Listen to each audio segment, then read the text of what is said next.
Hello friends, welcome to the Chitra Science Hub. Today we will discuss about adjuvant. अब हम देखते हैं कि एडजुवेंट है क्या। हम डिजीज़ से प्रोटेक्शन के लिए वैक्सीन्स लगाते हैं।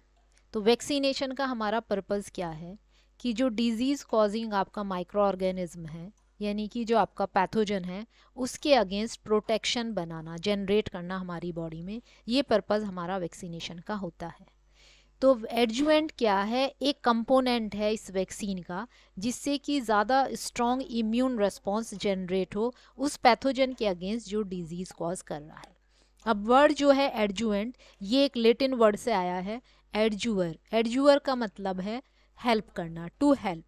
किसकी हेल्प करना? यहाँ पर एडजुवेंट जो है वो एंटीजन की हेल्प कर रहा है उसकी इम्यूनोजेनिसिटी को बढ़ा के। तो एडजुवेंट्स क्या हैं? These are the substances that are used as an ingredient in a vaccine to enhance यानी कि to increase the immunogenicity of an antigen। एक एंटीजन की इम्यूनोजेनिसिटी बढ़ाने के लिए जिन सब्सटेंसेस को हम यूज़ करते हैं वैक्सीन्स में, हम उन्हें एडजुवेंट कहते हैं। अब एडजुवेंट हम यूज़ करेंगे इम्यूनोजेनिसिटी बढ़ाने के लिए। तो adjuvants are usually mixed with antigen when antigen has low immunogenicity. जब एंटीजन की इम्यूनोजेनिसिटी कम हो या एंटीजन आपके पास कम अमाउंट में अवेलेबल हो, तब हम एडजुवेंट को एंटीजन के साथ मिक्स करके यूज़ करते हैं। अब देखते हैं कि एडजुवेंट किस तरह से हमारे इम्यून सिस्टम को इवोक करता है, एक स्ट्रॉन्ग इम्यून रिस्पॉन्स किस तरह से जनरेट करता है।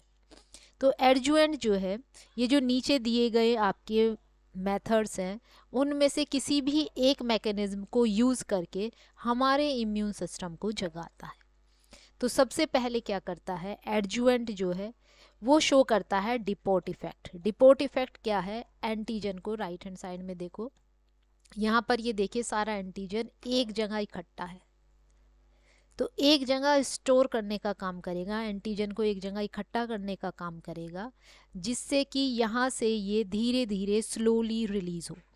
जब ये स्लोली यहाँ से रिलीज़ होगा तो ज़्यादा से ज़्यादा इम्यून सेल्स के कांटेक्ट में आएगा और ज़्यादा से ज़्यादा इम्यून सेल्स यहाँ पर एक्टिव होंगे। दूसरा क्या काम करेगा? पहला काम करेगा एंटीजन का एक्सपोजर का टाइम बढ़ा देगा इम्यून सेल्स पे by slowing the release of the antigen. दूसरा करेगा upregulation of cytokines and chemokines. Antigen यहाँ पर एडजुवेंट क्या काम करेगा? आपकी जो है साइटोकाइंस और कीमोकाइंस, ये जो केमिकल्स हैं, इनका रिलीज कराएगा इंक्रीज अमाउंट में। कहाँ से? इम्यून सेल से कराएगा। और ये जब साइटोकाइंस और कीमोकाइंस रिलीज होंगे तो वहाँ पर एक लोकल इन्फ्लेमेशन इंड्यूस होगा, जिससे कि इम्यून सेल्स जो हैं वो उस साइट पर रिक्रूट की जाएंगी, यानी कि बहुत सारी इम्यून सेल्स इकट्ठी होके यहाँ पर आएंगी। कहाँ से? ब्लड वेसल से और टिश्यूज से। तो सबसे पहले उसने क्या किया? स्लो रिलीज करा एंटीजन का। स्लो रिलीज होगा तो ज़्यादा से ज़्यादा इम्यून सेल्स एक्टिवेट होंगी। यह आपका एडजुवेंट क्या काम करेगा? साइटोकाइंस और कीमोकाइंस को रिलीज करा के वहाँ लोकल इन्फ्लेमेशन इंड्यूस कराएगा, जिससे कि ज़्यादा से ज़्यादा इम्यून सेल्स उस एरिया में आके एंटीजन से कांटेक्ट कर सके। तीसरा क्या काम करेगा? By enhance uptake of immunogen by APC. APC क्या है? ये है एंटीजन प्रेजेंटिंग सेल। अब ये जो हमने यहाँ पर सेल्स रिक्रूट की हैं, ये सेल्स भी आपका साइटोकाइन रिलीज करेंगी और इम्यून सेल्स को यहाँ पर लेकर आएंगी। अब यहाँ पर जब सेल्स आएंगी, एपीसी यहाँ पर आएंगी, तो वो एंटीजन को एनगल्फ करेंगी और एनगल्फ करके ये हमने दिखाया antigen uptake by APC through PRR. ये हैं आपके pathogen recognition pattern recognition receptors. वो रिसेप्टर्स जो हम पैम्स को जो पैम को पहचानते हैं। ये सब हमने आपका फेगोसाइटोसिस में डिटेल में पढ़ा है प्रीवियस वीडियो में। तो अब ये एपीसी क्या है? इस एंटीजन को एनगल्फ करेगी और एनगल्फ करने के बाद क्या है? अपटेक करेगी। इसका अपटेक करने के बाद ये आपका एक्टिवेट हो जाएगी। तो ये जो आपकी एपीसी एक्टिवेट होगी साथ में मैच्योर होगी। Activation and maturation of APC होने से क्या है, जो आपकी एपीसी है, एक्टिवेटेड एपीसी, ये को स्टिमुलेटरी मॉलिक्यूल का एक्सप्रेशन बढ़ा देगी। को स्टिमुलेटरी मॉलिक्यूल जो है आपका एक तो मेन रिसेप्टर है, उसके साथ का जो दूसरा रिसेप्टर है वो आपका को स्टिमुलेटरी मॉलिक्यूल है। ये को स्टिमुलेटरी मॉलिक्यूल का एक्सप्रेशन जो है वो चाहिए टी सेल्स के एक्टिवेशन के लिए। अब यहाँ पर क्योंकि एमएचसी का एक्सप्रेशन बढ़ गया है, तो अब आपकी ये क्या है, एपीसी एंटीजन प्रेजेंटिंग सेल का काम करेगी, तो एंटीजन प्रेजेंटेशन जो है वो आपका बढ़ गया है।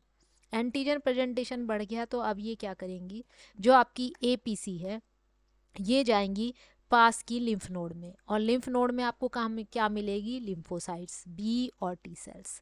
तो ये बी और टी सेल को एक्टिवेट करेगा और एडेप्टिव इम्यून रिस्पॉन्स जो है वो इवोक हो जाएगा।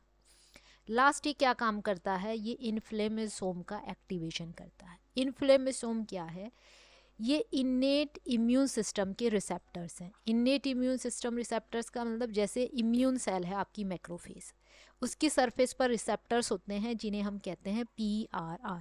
ये रिसेप्टर्स क्या पहचानते हैं, ये पहचानेंगे पैथोजन के मॉलिक्यूलर स्ट्रक्चर्स जिन्हें हम पैम्स कहते हैं, और साथ में अगर टिश्यू डैमेज है तो उस टिश्यू डैमेज से जो आपके प्रोटीन्स निकलते हैं जिन्हें हम डैम्प्स कहते हैं, डैमेज एसोसिएटेड मॉलिक्यूलर पैटर्न्स।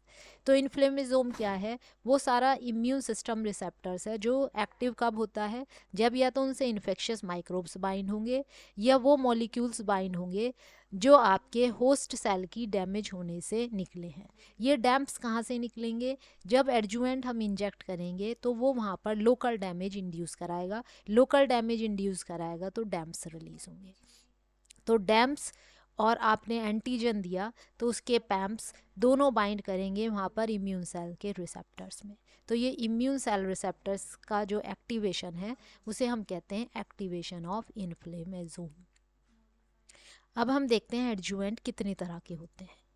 तो based on their mechanism of action कि वो किस तरह से काम करते हैं, एडजुवेंट को हमने ब्रॉडली दो कैटेगरी में डिवाइड किया है।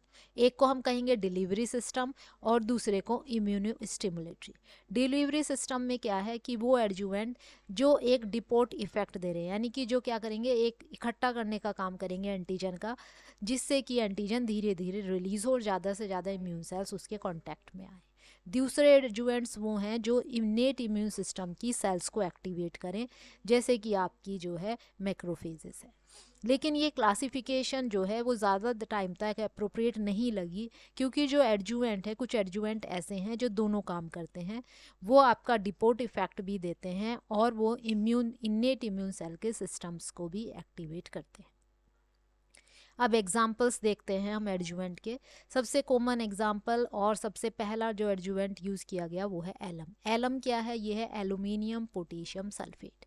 अब ये किस तरह से काम करता है, ये डिपोर्ट इफेक्ट देता है। आपका जो एंटीजन है, ये देखिए राइट हैंड साइड में, ये एडजुवेंट इस एंटीजन को जो है इकट्ठा करने का काम कर रहा है। तो यहाँ से क्या है, स्लो रिलीज होगा इसका एडजुवेंट का, ज़्यादा देर तक यहाँ परसिस्ट, प्रोलोंग का मतलब दूर, ज़्यादा देर तक एंटीजन को एक जगह पे रखना, जिससे कि ज़्यादा से ज़्यादा इम्यून सेल्स के ये कांटेक्ट में आए। इसमें क्या काम करेगा, ये जो एलम है ये साल्ट है, साल्ट का काम क्या है, ये प्रिसिपिटेशन करेगा। एंटीजन क्या है, ये प्रोटीन है, तो ये साल्ट जो है इसका प्रिसिपिटेशन करेगा। प्रिसिपिटेशन में क्या है, ये सारे आपके प्रिसिपिटेट बन गए, एंटीजन के एक जगह इकट्ठे हो गए, तो ये डिपोर्ट इफेक्ट देगा। यहाँ से धीरे धीरे स्लोली एंटीजन रिलीज होगा, स्लोली रिलीज होगा तो आपकी ज़्यादा से ज़्यादा एंटीजन प्रेजेंटिंग सेल्स के आपके कांटेक्ट में आएगा, एपीसी एक्टिव होंगी, और एक्टिव होने के बाद वो जो है आपकी आगे जाके बी सेल्स को एक्टिवेट करेगी। आगे देखते हैं दूसरा, फ्रीएंड्स इनकम्प्लीट एडजुवेंट। इस एडजुवेंट के अंदर क्या है, एक्विस फेज यानी कि आपका वाटर में एंटीजन है, एक मिनरल ऑयल है और एक एमल्सिफाइंग एजेंट है जैसे कि मेनाइड मोनोओलेट। ये एमल्सिफिकेशन करेगा ऑयल का, ऑयल की छोटी छोटी ड्रॉप्स बनाएगा और वो ड्रॉप्स क्या है, एंटीजन को जो है सराउंड करेंगी। जब हम इसे इंजेक्ट करेंगे तो ये जो आपकी हमने छोटी छोटी ऑयल की ड्रॉपलेट्स बनाई हैं, ये एंटीजन का स्लो रिलीज़ कराएंगी। धीरे धीरे एंटीजन का स्लो रिलीज़ होगा इंजेक्शन साइट से, तो आपकी ज़्यादा से ज़्यादा इम्यून सेल्स जो हैं वो उसके कांटेक्ट में आएंगी और आपका स्ट्रॉन्गर इम्यून रिस्पॉन्स जनरेट होगा। इसके साथ साथ एलम भी और फ्री एंड्स एडजुवेंट भी एक लोकल इन्फ्लेमेटरी रेस्पॉन्स भी जनरेट करते हैं, जो आपकी इनेट इम्यून सेल्स को भी अट्रैक्ट करेगा और आपके लिम्फोसाइट्स को भी अट्रैक्ट करेगा। फ्री एंड्स कंप्लीट एडजुवेंट क्या है? ये जूलियस फ्रीडियंट साइंटिस्ट था जिसने ये एडजुवेंट बनाया था। इसमें क्या है, एंटीजन होता है एक्वस फेज में, और आपका होता है मिनरल ऑयल और एमोल्सिफायर। साथ में इसमें एक चीज़ और होती है, इसमें हीट किल्ड बैक्टीरिया होता है, माइकोबैक्टीरिया। ये हीट किल्ड माइकोबैक्टीरिया क्यों डालते हैं? इस बैक्टीरिया की सेल वॉल में एक कंपोनेंट होता है मुराइल डाइपेप्टाइड। ये मुराइल डाइपेप्टाइड क्या काम करता है? ये डेंड्राइटिक सेल्स को एक्टिवेट करता है। और डेंड्राइटिक सेल्स क्या हैं? ये एपीसी हैं। एपीसी जब एक्टिवेट होंगी तो इनकी फेगोसाइटोसिस बढ़ जाएगी और एंटीजन प्रेजेंटेशन बढ़ जाएगा, और ये हाई लेवल पे एक्सप्रेस करेंगी को स्टिमुलेटरी मॉलिक्यूल। इसके एक्सप्रेशन से क्या होगा कि ये जाके टी सेल इम्यून रेस्पॉन्स को एक्टिवेट करेगी। इस तरह से काम करता है फ्री एंड्स कंप्लीट एडजुवेंट। अब देखते हैं और एग्जांपल्स आपके एडजुवेंट के। ASQ1B, इसके अंदर क्या है? मोनोफॉस्फोराइल लिपिड ए है, MPL है, जो बैक्टीरिया से लिया गया है, और आपका एक नेचुरल कंपोनेंट जो है वो हमने ट्री से लिया है, चिलेनियन सोपबार्क ट्री। दूसरा एग्जांपल है MF59, ये भी ऑयल इन वाटर इमल्शन है, जिस तरह फ्री एंड्स एडजुवेंट था। इसमें क्या है? स्क्वेलिन है। स्क्वेलिन क्या है? ये एक आपका ऑयल है जो प्लांट्स के अंदर पाया जाता है, प्लांट और एनिमल सेल्स के अंदर। अगला है AS04। AS04 क्या है? ये कम्बिनेशन है MPL का और LM का। This is all about adjuvant. Thank you.